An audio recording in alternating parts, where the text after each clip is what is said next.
Hello, everyone, and welcome to another episode of the Helium 10 Weekly Buzz.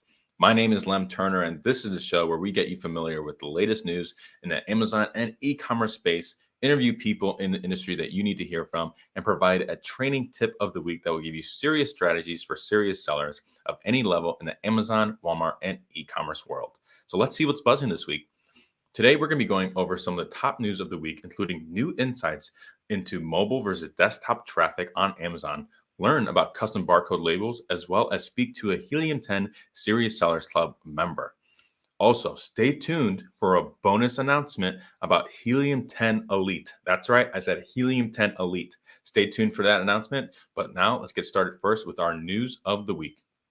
So, our first article is mobile versus desktop reporting.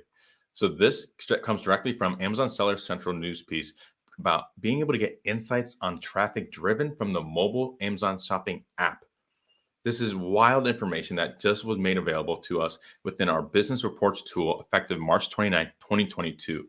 This is going to be massive for Amazon sellers as we will now have more visibility and access to additional traffic data that will allow us to make data-driven decisions to improve conversions, discoverability, and drive more traffic, depending on if you're looking to drive more mobile or desktop traffic.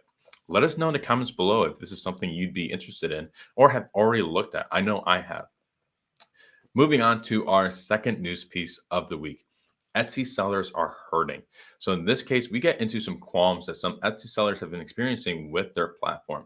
Due to Etsy's recent $200 million investment into their platform, which then required fees to be hiked up, especially for offsite ads, which are not optional to opt out of if you're at a certain level of sales, fees have been increased drastically. Due to this, offsite ads incur an 18.5% fee if you do higher than $10,000 in revenue per year and 21.5% if you do less than $10,000 per year. This is a drastic hike from going from 12% that used to be last year to the 18.5 and 15% that used to be last year to the 21.5 respectively from last year. So that's a pretty decent margin hit. And so for all you Etsy sellers out there, how have you responded to this fee increase? How are you handling this and how do you feel about it?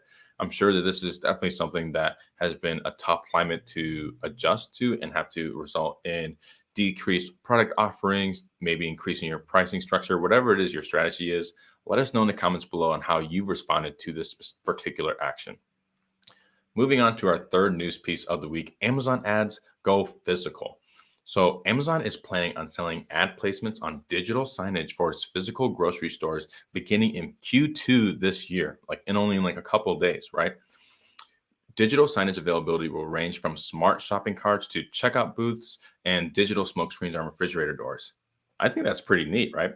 So currently this is only available to select brands, unfortunately, that are already physically stocked within Amazon stores with fresh ASINs available. Now, I think that regardless of this not being available to all brands, that this is definitely a sign of the changes to come moving forward into 2022 and 2023 of the increased advertising placements that Amazon will provide sellers through their own reach and availabilities that they have within their stores and other technologies and apps that they own. Moving on to our bonus announcement that I talked about for Helium 10 Elite, our last news piece about Helium 10 Elite opening back up. Yes, that's right. A lot of Helium 10 members out there have asked when the Elite program would be opened up again for new people to sign up. And it has been opened back up as of yesterday, but only for a limited time. The Elite, as a reminder, the Elite program is for advanced sellers who want to be part of a private mastermind group and get specialized training from Kevin King, other experts, and have exclusive access to tools such as Elite Analytics. You'll be able to come to in-person workshops. You'll meet myself and plenty of other people at Helium 10 headquarters and have expanded use of tools. For more info and to sign up, you can go to helium10.com/elite. Again, that's helium10.com/elite. Okay, that marks the end of our news for the week. So now we're going to transition into an interview with one of our Serious Sellers Club members, Kevin Weaver. Now, as a reminder for everyone out there, our Serious Club member is an exclusive group limited to 6, 7, and 8-figure sellers that also provides you with discounts, bonuses, and networking opportunities. Kevin, how are you doing today? Good to see you, Lem. Thanks for having me. Of course, we'd love to have you on and to see that you're a Series Club member. That's awesome for us to see. So let's just start off. Let's get right into it. Tell us a little bit about your Amazon journey and how you got to where you are now. Sure. Our journey is a little different than I think many others. We actually started our company in 2000, a business partner and I, to develop some products. We eventually built that into our own e-commerce website, grew that to about 7 figures. And then in 2014, as Amazon was starting to expand their business-to-business offering and get out of just pure consumer products, they approached us about potentially selling some of our products on there. We were very skeptical. We actually turned them down a couple times. And finally, we said, well, we've got some surplus inventory. Let's see if we can unload it on this Amazon thing and see if it's going to work. And we were very pleasantly surprised at how quickly that went. And we've just been adding one product after another. And after about a year and a half, we had our entire product line, about 100 SKUs now on Amazon. Wow. And it's grown to where Amazon represents about 80% of our revenue right now. Wow, that is incredible. If only 2014 you could see you now. I can only imagine that's an amazing growth. 2014 didn't have as much gray hair.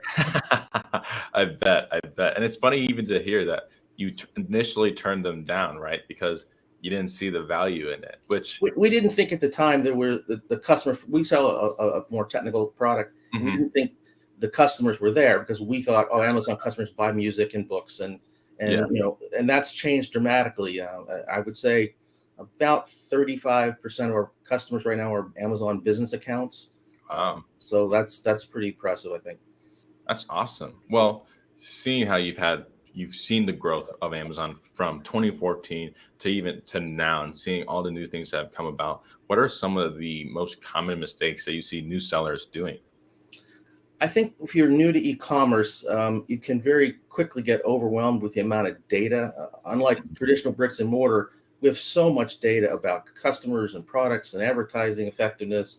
And when you cool tools like Helium 10 that make it easy to manage that and analyze it and slice it and dice it, sometimes you fall into the trap of either analysis paralysis or focus on just a few metrics. And you lose sight of the big picture, which is what you're trying to do, which is convince a buyer to part with their money and to take your product. And so we try to tell sellers to focus on what we sometimes call the 3 Ps, which are the levers that you have control over in an e-commerce environment, which is the photos, of the products, the pros or the words that you say about the product, and how you price, seen your product before. So you've got to give them that sort of visceral feel of what it's like to have it in their hands and give them as high quality photographs. I mean, that's the number one thing to spend your energy on. Of course. But secondly, we see a lot of mistakes made with the words. There's a tendency to want to keyword stuff and maybe write a technical product description and not focus on what the customer wants. The customer's trying to get comfortable. You're going to make them comfortable. They have to feel like they already own the product and how it's going to help them, how it's going to change their life or improve their situation or whatever the case for your product might be. You got to use the whole listing to do that too. It's the title, it's the bullets, video, A+ contents are great ways to really tell a story. Your listing should tell a story from top to bottom of why the customer will be better off with your product. Yeah, I think that's an amazing perspective to kind of remind ourselves of. And then it may sound obvious of, hey, you're writing this listing for the customer. You're not writing it for Amazon. You're not trying to get the most search volume or anything. Ultimately, it's for the customer. And we kind of have to remind ourselves of that. Good products and good listings will come to the top on their own. You can play all kinds of games, and you should optimize where you can and do those things. But no one's buying your product because you happen to have their search term in your title. That's not cutting it. Exactly. The last point is price. We see a lot of new sellers underpricing the product and not calculating enough margin, either because they're afraid to undersell or afraid to price over the low price guy, or they're just not experienced enough to realize why you need a very healthy margin. Things will go wrong, as they have the last couple of years. And if you want to survive, you got to have some cushion there to be able to maneuver when those things happen. So we always say, if you've got a product that's better than the competitor's product, it should cost more because you're providing a more value. And that also is a signal to customers. Price helps them decide, you get what you pay for. So if you're the cheap guy, their expectations are lower than if you're a mid-priced or higher priced. Their expectations are different, and so that's a signal to the customer. Absolutely. I love that sentiment of if your product is genuinely better and higher quality, it should cost more because that makes sense. You get what you pay for. So I love that perspective. So moving forward for the rest of 2022, what's on the horizon for yourself or your business? We're in the midst of a technological change. Our products need to be refreshed with some additional technology to take advantage of what's coming on. We're in the cellular telephone space. Mhm. So we started that last year. We're going to continue that. We're taking that opportunity to redo and repolish the listings because, again, you can always make those a little bit better. Mhm. And then, interestingly, in the last few months, we've been approached by a number of outside firms looking to acquire or invest with us to sort of supercharge this market. There's a Wow. lot of opportunity there, and you got to inject some resources to capture that. So we're considering if that's an option for us. Wow. It sounds like you got a lot in your hands, but they all sound like good problems to It's been busy.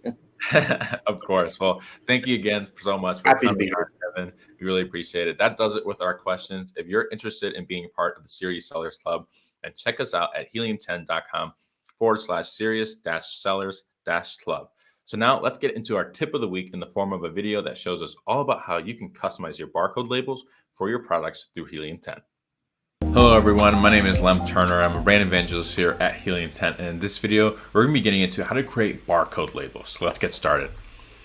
First things first, we're going to get into our portals tab here. We can click on portals right here and then click on the left side of our screen. Go to our dashboard here, we're going to click on barcode labels. Boom, there we go, we're in the system. From there, we're going to click on new barcode. Now, we're going to click on new barcode, but overall, let's first discuss what are barcode labels and what's the purpose of this tool. Well, it's really all about making sure that you can create a custom barcode label for your own product. Now, that's really nice because we can make sure that we create a custom barcode label for our product. So we're going to do the Manny's Mysterious Oddities shelf here, our coffin shelf here. We're going to copy this URL. And right here, we're going to put in like a random UPC code here. We're going to do 1234, 1234, 1234. Random UPC code. But we can copy and paste our URL into here, and it'll populate that information for us.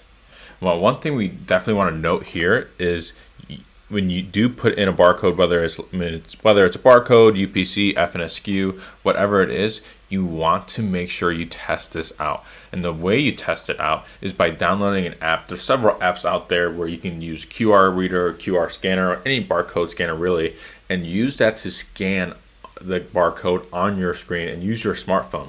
When you do that, it should populate the proper figures, whether it's the FNSQ, the UPC, whatever it is, and it should show you the proper figures. We highly recommend you do this before moving forward in the process. But once you do get that going, you're going to have the product image here. For some reason, it's just delayed there, but you're going to have the product image here. You can put in your SKU here as well. You have your ASIN, you have condition, where it's made from. You can click on save and continue. Actually, before we even do that, before you get in product details, here's where we can edit the product name if we want to, right? We can make sure that whatever the product name is here, that's all it says in our barcode label. So that's what's really important, that's what's nice about us being able to edit this stuff. So like, let's just leave it as is, but we can go back and show you what it looks like if we were to edit it, right? So let's click on save and continue. We can choose we have the preview here, what it would look like. We have the dimensions. We can do 3x2, depending on your packaging or your custom packaging, whatever it looks like. You can have it be as small as 2 inches by 1 inch, but we're going to stick with just like a 5x3. We're going to look at in portrait mode. You can show it in centimeters, millimeters, however you do your packaging. It's totally customizable and totally up to you and how you want to run your business. So let's go ahead and save and continue.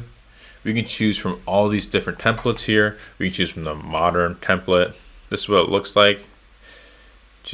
We have the fancy template. Look at that sunset. Ooh. Have this. This is literally called sunset. So that's like aesthetic sunset. That's like actual sunset. Love it. So let's choose this one. I like this one. This one looked good. Let's choose this one. We're gonna choose that one. Here we have our logo in here. You can upload your logo within your settings tab right here. We'll definitely get into that in a separate video if you want to check that out. But here we have our logo. Here we have the UPC that we put in here. We have our title. But hey, let's say I don't like this. I don't like that it truncates here. I can go ahead and change that right here. So let me go ahead. I don't want it to say new. I just wanted to say, well, actually, no, I want to say Manny's Mysterious. But I just want to say, maybe I wanted to say just Manny's Coffin Shelf. I just want to say Manny's Coffin Shelf. Go ahead and edit that information. I can do it here, which you can see is taking me a little bit because I got to delete information. Or I can go back to the product details and edit it here. So let's say I just wanted to say Manny's Coffin Shelf. Black. Let's say Manny's Black Coffin Shelf. Boom, there we go. Just want to delete all that rest of that information. I click on Save and Continue. I go with that. I go with that. Stick with that. Boom, Manny's Black Coffin Shelf. We see that's all it says right there. Made in China. We have our barcode right there. We have Manny's Mysterious Oddities. We can edit this information or edit to however we think fits our branding. We can choose if we have a specific color tone that's specific for our brand, like let's say for some reason that's the color for our brand, we can change it to that point. We can change the transparency if we want that to be. You can do color, we can do gradient. You can have it be gradient for horizontal or vertical, totally up to you, whatever your vibe is. You can have a image that you contribute, or you can have our image you contribute here, and you can, when we populate a listing, it takes the images from our listing. So we have these images here. It depends on your product if it makes sense. Here it's not going to make sense to put that in our label, but let's pretend that it does make sense. This is what it would look like. It'd be in the background there. So of course, obviously in this scenario it doesn't make sense, but it might make sense for your product, right? Then we have the images that pretty much anybody can use that has access to this tool. You can see that this is showing you a preview of the image here. You can have this there, totally up to you, but we're just going to stick with the color. Probably going to keep it. Stick with the white vibe there. Boom, I like that. So that's all there is to it. You can go ahead, save and finish. And once you do save and finish that, you can go ahead and look at that. You can download that image. This is where we could give you another recommendation that you want to test out your barcode before you make sure that it is. But once you have it ready and you're ready to download it, you can click on download. It'll be ready for you. You can open it up. Boom, there it is, opened up, looking good and fresh. You can send that to your manufacturer, your supplier, whoever takes care of your packaging for you, and they can manage that process for you right there and put that onto your packaging. So boom, there it is. That's how you create a custom barcode label that can look clean, pristine, and all about your business. So we'll see you on the next video, and let us know if you have any questions. Awesome. Well, before we sign off, hopefully you guys will check out that custom barcode label and see what that can do for your business. But before we sign off, I want to let you know all that the Sell and Scale Summit early bird pricing has been extended to April 7th. Yes, that's right. You now have an extra week to take advantage of that early bird pricing. Also, bonus announcement. We just got announcements left and right here today. I'm like Oprah, just handing them out. We got an amazing musical guest that will be performing at our welcome party. And now, excuse me as I read from a script because he is so extensive in terms of his accomplishments. Introducing diamond-selling, multi-platinum, Grammy Award-winning rap superstar, entrepreneur, philanthropist, and actor. Okay, that was a mouthful. Nelly. Nelly will be entertaining attendees with a special performance at Sell and Scale, so be psyched and excited for that as well. Well, that does it. I'm all out of announcements here this week. That does it for our weekly buzz this week. Don't forget to like the video below if you're watching on YouTube and to leave a comment on what you'd like us to include in future episodes. We'll see you next week.